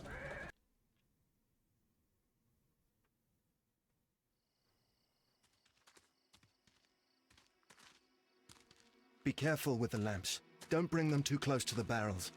Good evening, gentlemen. Who's there? That is of no importance. What matters is who you are and the plans that you have here. So you can stop us from carrying them out? Eventually, yes. Hey, careful. You'll blow us all up. I'm listening. We are a group known as the Merry Men. But I suppose you knew that already. We are the men who've already lost everything of value in their lives. We are ruined shopkeepers. We are workers who were fired from their jobs. Honest people who were robbed. We were forced out from our homes and thrown onto the street. And all of this in the name of the so-called law. The laws that were set out by our government. The laws that make the commoners only more vulnerable and the wealthy more protected. We are not only from the British Empire. Some of us are from the New Lands, America, Australia, and we are many. But men we are still, and we are merry for that we stopped being afraid. For those powers that be had done their best to plant the fear inside our souls, and we accepted it so easily. The fear advised us to keep our heads bowed. It prevented us from fighting. Bankers and politicians, they own our lives, our work, our bread, and they push us to compete between each other, just to see who may serve them better. But in the end, they are the few, so they are weak. They are nothing without their titles. We should not fear them. Our so-called masters should fear us instead. The time has come for our group to stand tall. Our great and many merry men. We are going to blow up the London Stock Exchange. No lives shall be lost. But ownerships, debts, and property titles? They shall all be destroyed.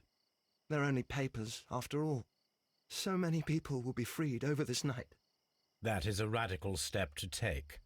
What result do you truly expect? Chaos. But soon people will understand that they are free, and that they don't belong to anyone.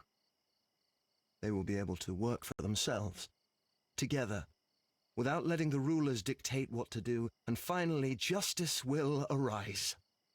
What you are intending to do is a crime. It is not justice. How do you see justice, then? Kids go to prison for a loaf of dry bread. And how many lords do you see punished for stealing from their people, sending them to their deaths in mines or overseas to fight for land? Our masters wouldn't hear us. So now it's time to sing the song of the merry men. Will you let us do our duty? Project Mayhem. In death, person of Project Mayhem has a name. His name is Robert Paulson. And the problem is, what can I do? Yeah, I do understand the idea, but in the long run, even though he's doing the Fight Club thing and blowing the stock exchange, what would happen would be that poor would ultimately anyways suffer. That's how the world rolls. So, no. When people fight the Order, they are too blind to see the consequences that throw society into chaos. I shall stop your actions, but not you. Run. Now! Because overall, what happens? The lords will tighten the screw. The poor will pay.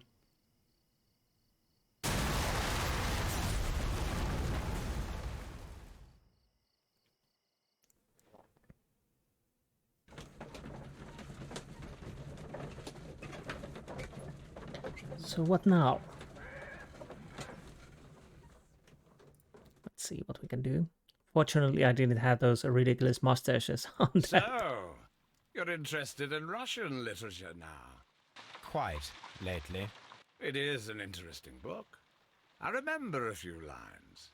Really? I tried reading it myself, but I had a hard time understanding it. Yes, Doctor. It's about intelligence. Sherlock, I vaguely recall one of the lines.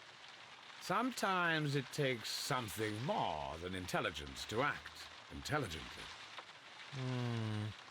There were also a few words along the lines of, pain and suffering are always inevitable for a large intelligence and a deep heart. Tell me, Doctor, does my brother show any signs of pain or suffering? Not that I know of. Because you see, Doctor, behind all of his masquerade, my brother does possess a deep heart. So deep that he does not recall where he places his love. Well, I'm sure that... His love and his duty that, in the first place, should be directed towards the Empire. For without it, we would be nothing. A country filled with uncivilized men. And the Empire needs order and discipline. It has no room for chaos. People who commit crimes, or at the very least intend them, deserve punishment, Sherlock. Without justice, there can be no civilization. But we serve the truth, not justice. Your truth, Doctor, that may prove immoral. Allowing people to terrorize London, destabilizing the whole empire. Terrorize only the powers whom you serve, Mycroft. Not I, not Watson, not Mrs. Hudson, not Wiggins. Sherlock, the merry men are to be stopped. Not by me. You created the merry men. Stop them yourself. Only make sure that you don't create 10 more merry men by arresting the one. Good night, Dr. Watson. Anything in the post, Watson? Any clients worthy of our attention? Only a second reminder from Mrs. Hudson about our new neighbour. She urges you to remove your... Oh, I don't care about that. Holmes, the lady who will be moving in shortly has requested the use of our spare room to place all of her boxes. Wait, what? A lady? Well, that interesting. Charles Foley organized and executed a wicked plan of revenge for his elder brother. It took 2 human lives and almost resulted in a life imprisonment for an innocent man. Well, actually, probably a hanging matter. In fact, his band was hired by the merry man who planned the revolution in London. In addition, he organized the theft of ancient and valuable treasures that rightfully belonged to the British Museum. He deserves the rope. Clues found 18. Foley's vengeance, condemned Foley. Accept.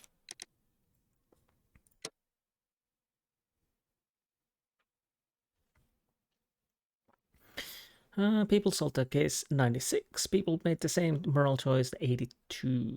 Okay.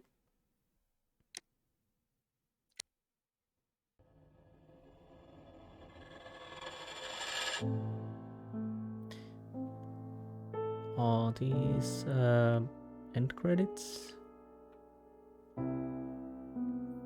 Yes, they are. Well, while there's rolling, I can talk. Overall, I enjoy this game. I do enjoy the little cases here and there. There's not that many proper puzzles like original or earlier games. Lockpicking is, well, quite easy overall, and nothing really, maybe I would say a little bit too hand-holdy at times. Basically just check this, do that. So as a player you really can't have that let's keep these end credits now. So as a player, you really don't have the possibility to, at times to feel.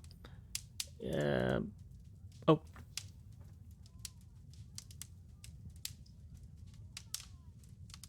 is this just rolling here?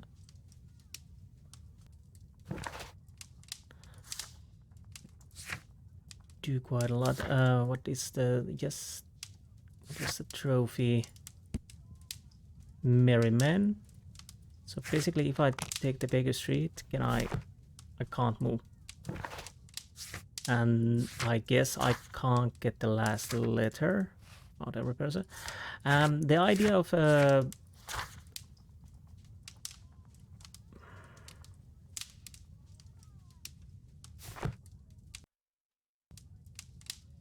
have different perpetrators and red herrings and whatnot. That's interesting. Of course, it sometimes causes the problem that at some cases the evidence have to be, well, I would like to say universal, that could work either ways at times, so that it would at least appear to the player that yeah, this is what I need to do, and then he probably chooses wrong. But overall, if I see, there have been, I read that people have made wrong accusations, obviously, but I don't know how often you do in this. It would be interesting to see the original persons, but now they are so skewed that it's hard to say anything. They were quite high on the right corrections, but probably because people have played this so many times already, so those persons really don't tell anything. One thing, of course, is the problematic, because this character portraits tells you who you are going to meet in the current case. So there's, like the last case is quite great example that you could basically end it at the start and say, yeah, Leighton Chapman did it. But because we do know that we need to meet 3 people, and at the point that we can accuse Leighton Chapman, we haven't met this guy at all. So this, in that regard, works as a spoilerish contraption at times, because you know how many people you will meet in that case. So if you are starting to accuse in the earlier part there and realize to check that, whoa, there's one person I haven't met in this case, that means I'm probably doing something wrong. Maybe the guy you're accusing is the killer, but maybe he's not, because you don't know everything. But I do enjoy that there were more emphasis on the detective side compared to the Testament. Was not as much. But obviously it was helped because of the cases. Cases was nice. The morality choice, interesting idea, but it...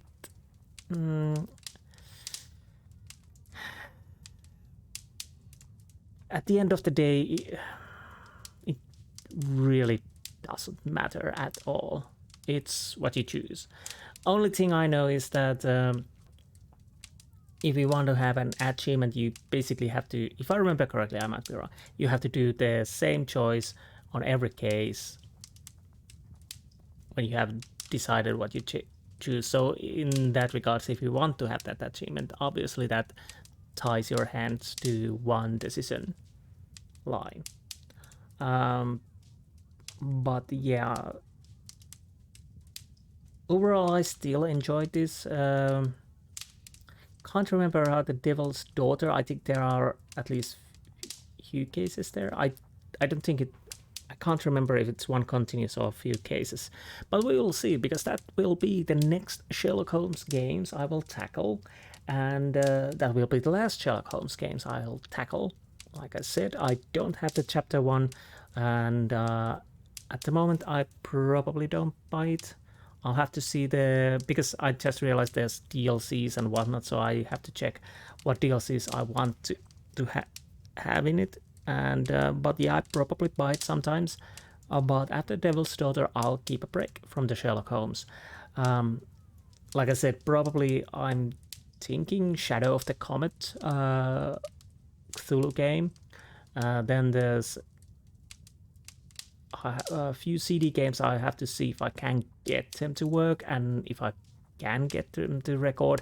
Even the Shadow of the Comet, I don't know if I can record it, but that is neither here nor there, because next we will continue with Devil's Daughter. I try to start it as soon as possible, maybe day after this episode, maybe a few days, depending how my real life is at the moment, because I have some things to do, but we will see. Anyways, I hope you enjoyed this game series, gameplay, Sherlock Holmes and whatnot, and I will see you next time. Until then, goodbye.